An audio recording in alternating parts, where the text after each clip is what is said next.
আসসালামু আলাইকুম রহমতুল্লাহি অবরকাতুহু।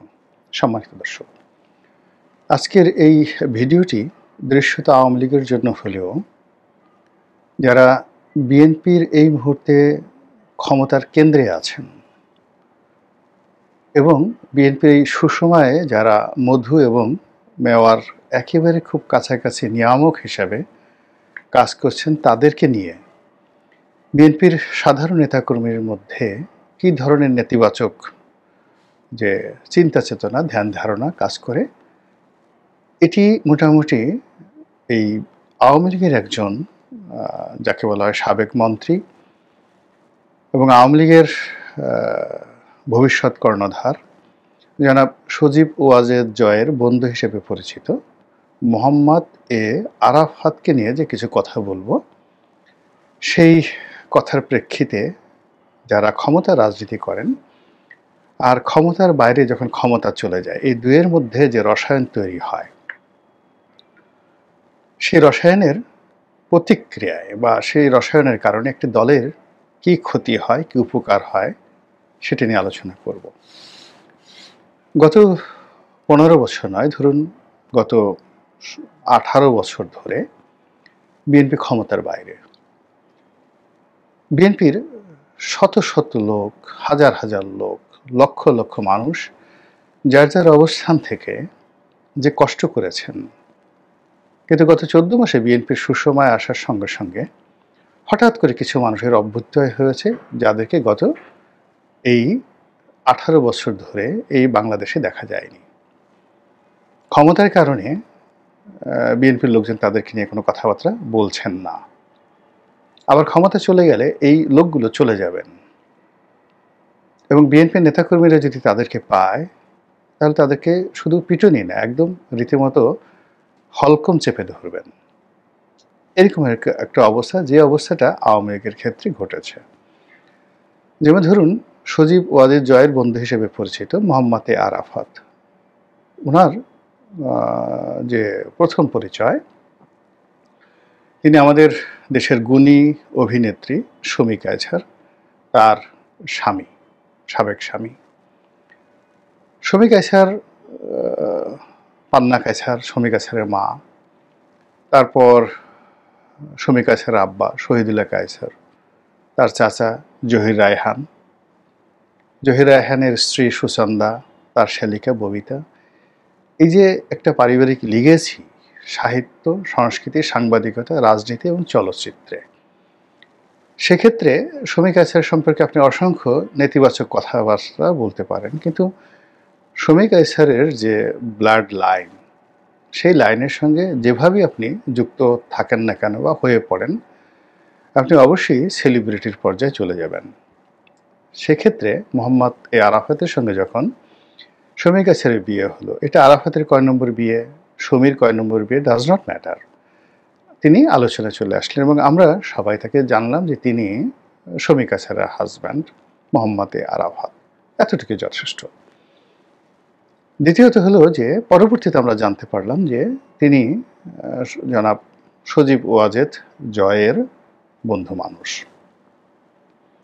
এবং ঘনিষ্ঠ বন্ধু, এবং সেই বন্ধু হওয়ার কারণে কি হলো, আওয়ামী লীগের সেই টপ টু লো, কেবলমাত্র শেখ হাসিনা ছাড়া আর জয় ছাড়া প্রত্যেকটা মানুষ এই লোকটিকে, মানে মোহাম্মদ এ আরাফাতকে তোয়াজ করার জন্য, তদবির করার জন্য, তার দাবিদারি করার জন্য যদি প্রয়োজন হতো, যে ওনার জুতা টানার যদি প্রয়োজন হতো, আওয়ামী লীগের ক্ষমতা লোভী মানুষদের মধ্যে রীতিমতো প্রতিযোগিতা শুরু হয়ে যেত।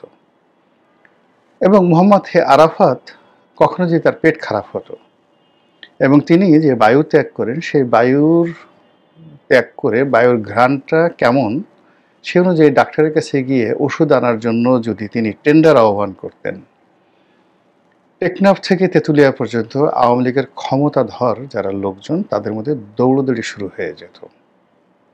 এর বাইরে আরও অনেক ব্যঙ্গ বিদ্রুপাত্মক কথা বলা যায়। এই ভদ্রলোকের সঙ্গে আমার সামান্য যতটুক পরিচয় হয়েছে, হি ওয়াজ ডিসেন্ট, ভদ্র মানুষ, কথাবার্তায় ভদ্রতা তার ছিল, এবং আমি তার মধ্যে বিরক্তিকর কিছু দেখিনি। আর জয়ের বন্ধু হওয়ার কারণে দেখা গেল যে তিনি চাঁদাবাজি করেছেন, দাপট দেখিয়েছেন, মানুষজনের সাথে খারাপ আচরণ করেছেন। আমি অন্তত সেটা দেখিনি। কিন্তু যে বিষয়টি বাস্তব সেটি হলো আওয়ামী লীগের যারা বা ক্ষমতালোভী লোকজন তারা এই ভদ্রলোকের যথেষ্ট দাবিদারি করেছেন, এতে কোনো সন্দেহ নেই। কিন্তু বাস্তব হলো যে তিনি সেই আওয়ামী লীগের শাসনের ব্যর্থতা, জয়ের প্রতি মানুষের নেতিবাচক মনোভাব, শেখ হাসিনার প্রতি নেতিবাচক মনোভাব, পুরো আওয়ামী শাসনের প্রতি মানুষের নেতিবাচক যে মনোভাব তৈরি হয়েছিল, এর যে পুরো ঝড় বৃষ্টি, সেই ঝড় বৃষ্টি ৩-৪ জন লোকের উপর বর্ষিত হতো। তারা ব্যক্তিগত জীবনে হয়তো ক্রিমিনাল ছিলেন না, কিন্তু এদেরকে দেখলেই মানুষ রাগ হয়ে যেত, ভীষণ রকম রাগ হয়ে যেত। এর মধ্যে সুভাষ সিংহ রায় একজন। আমি আরেকটা ভিডিও করব। নাঈমুল ইসলাম খানের কথা শুনলেও মানুষ রাগ হয়ে যেতেন। আর মোহাম্মদ আরাফাত, মানে তাকে দেখলে, তার কথা শুনলে মানুষ এত বিরক্ত হতো যখন তিনি ক্ষমতাধর ছিলেন। এই গেল এক। ২ নম্বর হলো যে আওয়ামী লীগের যারা ডেডিকেটেড, বোনাফাইড এবং যাকে বলা হয় দুঃসময়ের কাণ্ডারি, যে সমস্ত নেতা নেত্রী, তো তারা তাকে ২ চোখে দেখতে পারতেন না। আর এখন তো প্রশ্নই আসে না, ২ চোখে দেখতে পারতেন না। তিনি দেখতেন যে মঞ্চে উঠছেন, ওবায়দুল কাদের সাহেব চেয়ার ছেড়ে দিচ্ছেন তাকে, তিনি মঞ্চে বঙ্গবন্ধু সম্পর্কে দেশ জাতিকে বা দলকে ওসিয়ত করছেন। তারপরে ডিজিটাল বাংলাদেশ সম্পর্কে জয়ের যে চিন্তা চেতনা, এইগুলো নিয়ে বিশাল সেমিনার হচ্ছে। সেমিনারে তিনি সাবেক প্রধানমন্ত্রী শেখ হাসিনার পাশে বসে খুবই গুরুগম্ভীর কথাবার্তা বলছেন, তথ্যপত্র ডাটা নিয়ে। আর সামনে বসে যারা আওয়ামী লীগের এরকম ডেডিকেটেড লোক, তারা মনে মনে গালাগালি করতেন যে শালা তোমাকে পেয়ে নেই, এমন পাড়া দেব, তোমার জিব্বা টানতে ছিঁড়ে ফেলবো, আওয়ামী লীগকে তো চেনো না। তো এই কথাগুলো মনের মধ্যেই থাকতো, কেউ কিন্তু বলতো না, কেউ কখনো বলতো না। আর ওই ধরনের বিরূপ পরিস্থিতি সৃষ্টি হতো না। এর কারণ হলো আমাদের দেশে আওয়ামী লীগ, বিএনপি, জামাত সবাই কিন্তু আসলে ক্ষমতা কেন্দ্রিক। ক্ষমতা যার হাতে তাকে মানুষ তোয়াজ করে এবং তদবির করে। আর ক্ষমতা চলে গেলে আপনি চিন্তা করুন যে একটা সময় মোসাদ্দেক আলী ফালু, গিয়াসউদ্দিন আল মামুন, তারপরে অন্যান্য যারা ছিলেন হাওয়া ভবন কেন্দ্রিক, যাদের কথায় বাঘে মহিষে এক ঘাটে পানি খেত, কিন্তু যেই মুহূর্তে ক্ষমতা চলে গেল ঠিক সেই সময় কিন্তু তাদের দলের ভিতরে বাইরে একেবারে তারা রীতিমতো সালমান রুশদিতে পরিণত হয়ে গেলেন। আওয়ামী লীগও তদ্রুপ। আওয়ামী লীগের যে সমস্ত লোকজন এই ক্ষমতার সময়টাতে খুব ক্ষমতাধর ছিলেন এবং তারা ক্রিমিনাল ছিলেন না, দুষ্ট ছিলেন না, অন্যায় সম্পর্কে তাদের এরকম কোনো অভিযোগ নেই, কিন্তু কেবলই মাত্র ক্ষমতার খুব কাছাকাছি তরতরিয়ে উঠে পড়ার কারণে কি হলো, আওয়ামী লীগের ভিতরে ভীষণ রকম একটা ঈর্ষাপরায়ণ গ্রুপ তৈরি হয়ে গেল। পেছনে যারা সমালোচনা করতো, আর সাধারণ মানুষ আওয়ামী লীগের যত গালাগালি, ওবায়দুল কাদেরকে যতটা না অপছন্দ করতো, তার ১০০ গুণ, ১০০০ গুণ, লক্ষ গুণ, কোটি গুণ অপছন্দ করতো সুভাষ সিংহ রায়কে এবং মোহাম্মদ আরাফাতকে। এটা হলো বাস্তবতা। তো সেই আরাফাত সাহেব যখন গুলশানের একটি আসন থেকে সংসদ সদস্য নির্বাচিত হওয়ার জন্য প্রতিদ্বন্দ্বিতা করলেন, তার বিরুদ্ধে হিরো আলমকে দাঁড় করিয়ে দেওয়া হলো। এটা মূলত তাকে অপমান করা, তার বিরক্তি উৎপন্ন করা, তাকে নাজেহাল করার জন্য একটা সম্মিলিত প্রচেষ্টা ছিল। এবং এই হিরো আলমকে প্রমোট করার জন্য রাজনীতির অঙ্গনে রথী মহারথী, পত্রপত্রিকার প্রথম আলো থেকে শুরু করে অন্য যে সকল মিডিয়া ছিল, তাদের সম্মিলিত প্রচেষ্টা সবই ছিল মূলত আরাফাতকে কেন্দ্র করে তার উপর প্রতিশোধ নেওয়ার জন্য। তো এইভাবেই আসলে পুরো ক্ষমতার সময়টিতে, বিশেষ করে ২০১৪ সনের পরে আরাফাতের ক্ষমতা বাড়তে বাড়তে একেবারে শেখ হাসিনার যখন পতন হলো, তিনি তখন সালমান এফ রহমানের পরের লোকটি ছিলেন ক্ষমতার দিক থেকে এবং দলীয় যারা নেতাকর্মী আছেন তাদের তোয়াজ তদবিরের দিক থেকে, মানে আরাফাত সাহেবকে দেখার সঙ্গে সঙ্গে আওয়ামী লীগের লোকজন মুহূর্তের মধ্যে নৌকা হয়ে যেত, মানে ভাঁজ হয়ে যেত, পাল তুলে দিত, সঙ্গে সঙ্গে পাল তুলে দিত, বৈঠা টানা শুরু করে দিত, হুজুর আপনি যা বলবেন। তো এই অবস্থাতে মোহাম্মদ আরাফাত আসলে তার ওজন, তার আকৃতি, তার অবস্থান, ছাত্র মানে এই জিনিসগুলো তিনি কখনো ভাববার সময় পাননি বা তাকে কেউ প্রশ্ন করার সময় পায়নি। কিন্তু আওয়ামী লীগ বা বিএনপি এই দুটো দলের যে হোমোজেনিয়াসনেস, সেখানে বিএনপির আপনি যত বড় নেতাই হন না কেন, যেমন ধরুন মওদুদ আহমেদ খুব বড় নেতা, কিন্তু আপনি ছাত্র দলের যদি বাই প্রোডাক্ট না হন তাহলে আপনাকে আসলে বিএনপি সহজে মেনে নেয় না। আপনি মুসলিম লীগ করেছেন, ছাত্রলীগ করেছেন, আওয়ামী লীগ করেছেন, মানে এখানে আপনি গিয়ে দেখুন জয়নাল আবেদিন ফারুক কিংবা ফজলুর রহমান সাহেবের মতো মানুষ ছাত্রলীগ করার কারণে, মওদুদ আহমেদ ছাত্রলীগ করার কারণে তারা কখনো বিএনপির একেবারে বিশ্বস্ত লোক হয়ে উঠতে পারেনি। একইভাবে আওয়ামী লীগে যদি কেউ সত্যিকার অর্থে দাপট দেখাতে চায় তার কতগুলো পরিচয় থাকা লাগবে। মুক্তিযোদ্ধা পরিবারের সন্তান হতে হবে, বাবা মুক্তিযুদ্ধ হলে আরও ভালো হয়, বাপ, চাচা, নানা, খালু, ফুপা, মামা এদের আওয়ামী লীগের এমপি হতে হবে, মন্ত্রী হতে হবে, আর ছাত্রলীগ করতে হবে। এই গুণাবলীগুলো থাকলে সেই আওয়ামী লীগের নেতাকর্মী সে খুব সহজেই শেখ হাসিনার সামনে গিয়ে ঝগড়া করতে পারেন, তোফায়েল সাহেবকে প্রশ্ন করতে পারেন, যে কোনো মন্ত্রীকে 1 ঘন্টা গালাগালি করে আসতে পারেন, তার কিছু থাকুক বা না থাকুক, এটা আওয়ামী লীগের একটা চিরায়ত শক্তি। আর এখান থেকে ধরুন যাদের ঠিক যাকে বলা হয় এই 3টা গুণাবলী নেই, যেমন ধরুন শেখ পরিবারের সন্তান শেখ হেলাল ধরেন বা তন্ময় ধরেন, কিন্তু এরা কখনো ছাত্রলীগ করেনি। ফলে কি হলো, তারা ওই ক্ষমতার আরাফতের মতো তারা ওই ক্ষমতার কেন্দ্রেই দাপট দেখিয়েছেন, কিন্তু বিশ্ববিদ্যালয় ক্যাম্পাসে এসে ছাত্রলীগের মধ্যে এসে ওইরকম একটা টুশব্দ করবে, কথাবার্তা বলবে, এরকম সাহস তাদের অতীতেও ছিল না, এখনও নেই। এটা শেখ পরিবারের লোকের ক্ষেত্রে আমি বর্ণনা করলাম। আপনি অন্যান্য যারা আছে, যেমন বাবা এমপি, নিজে এমপি হয়েছে, মন্ত্রী হয়েছে, কিন্তু ছাত্রলীগ করেনি, আমেরিকাতে পড়াশোনা করেছে, আমেরিকা থেকে এসেই হয়ে গেছে।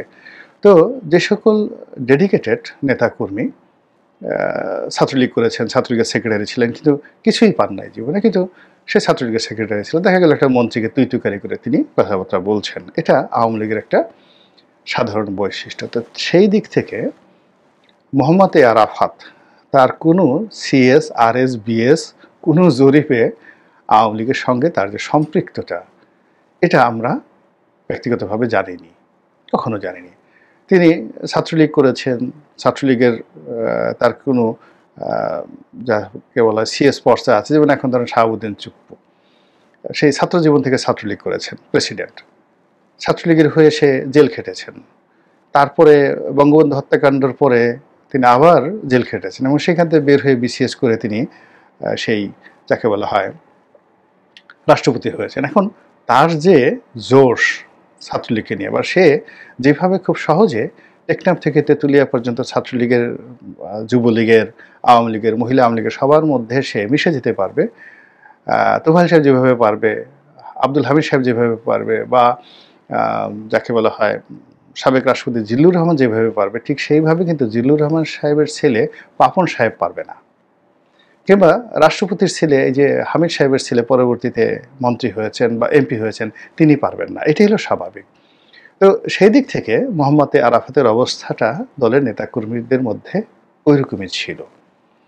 এখন দল ক্ষমতায় নাই, উনি দেশের বাইরে বা দেশের ভেতরে কোথাও আছেন, পালিয়ে আছেন। কিন্তু অবাক করার ব্যাপার হলো যে সেখানে থেকেও তিনি সেই আগের মতোই বক্তব্য দিয়ে যাচ্ছেন। প্রথমত আমি তাকে অনুরোধ করব এবং দলকে অনুরোধ করব যে স্টপ ইট। এই মুহূর্তে আসলে মোহাম্মদ আরাফাতের মতো যারা লোকজন রয়েছেন, ইভেন সুভাষ সিংহ রায়ের মতো যারা লোকজন রয়েছেন, তারা আওয়ামী লীগের পক্ষে যদি কথা বলেন, আওয়ামী লীগের ভিতরে এবং বাইরে নিদারুণ প্রতিক্রিয়া হয়, ভীষণ রকম। ওই যে অনেক ভিউ হবে বা দেখবে, ডাজ নট ম্যাটার, কিন্তু অন্তঃস্থল থেকে বলছি যে মোহাম্মদ আরাফাতের মতো মানুষ যদি এখন কথাবার্তা বলে, আওয়ামী লীগের ক্ষতি হবে, রাজনীতির ক্ষতি এবং দেশেরও ক্ষতি হবে, এবং তিনি মূলত প্রতিহিংসার শিকার হবেন। এবং দেশের বাইরে আওয়ামী লীগের যারা লোকজন আছে, আপনি যেখানে চিন্তা করেন যে ডক্টর মোহাম্মদ ইউনূস সাহেব যান, তাকে ডিম ছুঁড়ে মারছে। তা আরাফাতকে যদি সেই আওয়ামী লীগের লোকেরা পায় দেশের বাইরে, একটা সোজা বাটাম দিয়ে ফেলবে। তার সঙ্গে জয়ের কি বন্ধুত্ব আছে না না আছে, ওটা তিনি যখন ক্ষমতায় ছিলেন তখন ছিল। কিন্তু এখন তিনি যদি জয়ের পাশেও দাঁড়িয়ে থাকেন, জয়ের গলা ধরেও যদি দাঁড়িয়ে থাকেন, জয় তাকে রক্ষা করতে পারবে না। ওখান থেকে টেনে এনে কিন্তু তাকে আওয়ামী লীগের লোকজন কিল গুতা ঘুষি দিয়ে তাকে নাকের বদনা ফাটিয়ে দেবে একদম রীতিমতো। এটা হলো আওয়ামী লীগের বৈশিষ্ট্য, ছাত্রলীগের বৈশিষ্ট্য।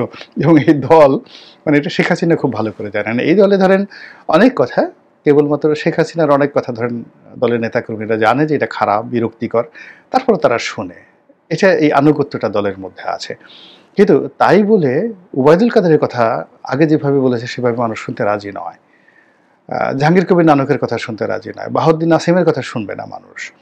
এই কথা যদি এখন এই যে বাংলাদেশে আমরা আছি, আওয়ামী লীগের সাধারণ নেতাকর্মীদের সঙ্গে দেখা হয়, কথা হয়, সাধারণ জনগণের সাথে কথা হয়, এই জিনিসগুলো মানে যাদের কারণে আওয়ামী লীগের বিরক্তি সৃষ্টি হয়েছে আওয়ামী লীগের বিরুদ্ধে, যাদের কারণে আওয়ামী লীগের পতন হয়েছে, সেই মুখগুলো, সেই নামগুলো আবার যদি সামনে আসে, সেই আনিসুল হক, সেই মানে সালমান এফ রহমান, আবার সেই সালমান এফ রহমানের একজন সেই কর্মচারী কর্মকর্তা বা তাদের যারা চাকর বাকর ছিল, পোষ্য ছিল, তারা এই যখনই দেশে বা দেশের বাইরে আওয়ামী লীগের পক্ষে কোনো কথাবার্তা বলার চেষ্টা করছেন, এরা সবাই কিন্তু বাটাম খাবেন। আওয়ামী লীগের যারা লোকজন আছে তাদের হাতেই বাটাম খাবেন।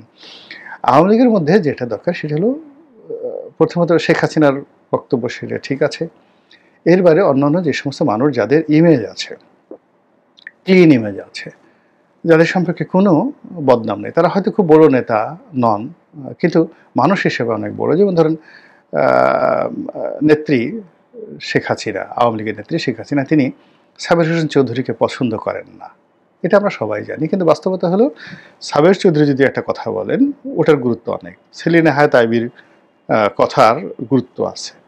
এমনকি যে শামীম ওসমান, এখন শামীম ওসমান আওয়ামী লীগের মধ্যে কিন্তু ভীষণ রকম জনপ্রিয়। সে ভুং ভাং ইত্যাদি ইত্যাদি কথাবার্তা বলে, এবং আওয়ামী লীগ বিরোধী যারা শক্তি তারাও কিন্তু শামীম ওসমানকে কাউন্ট করে, তাচ্ছিল্য করে না। কিন্তু সেই দিক থেকে মোহাম্মদ আরাফাত কথা বলে প্রতিপক্ষ তাচ্ছিল্য করে, ঠাট্টা মস্করা করে, আর আওয়ামী লীগের লোকদের গোস্বা হয় যে বেটা তোমাদের জন্য আজকের এই অবস্থা। তো এই জন্য আসলে আরাফাত জয়ের যদি বন্ধু হয়, সঙ্গতি করে না আমার ছোট ভাইয়ের মতো, ভাগ্নের মতো, জয় আমাদের ভাগ্নে। তো সেই কারণে সেই অনুরোধ থেকেই বলবো যে বাবা, যতটুক হয়েছে এনাফ, যথেষ্ট হচ্ছে এনাফ। আবার যদি ক্ষমতায় আসে, আবার যদি জয় চায়, তুমি আসবে বা আপনি আসবেন, তখন আপনাকে কেউ কোনো কথা বলবে না। ক্ষমতা কেন আবার আপনার জুতো টানবে, আবার আপনার মানে যাকে বলা হয় পাল তুলবে আপনার কথার উপর। কিন্তু এই মুহূর্তে whatever you are doing, if you really love your party, if you really like that Sheikh Hasina will do better, সেক্ষেত্রে স্টপ ইউর মাউথ, জাস্ট মুখটা বন্ধ রাখেন।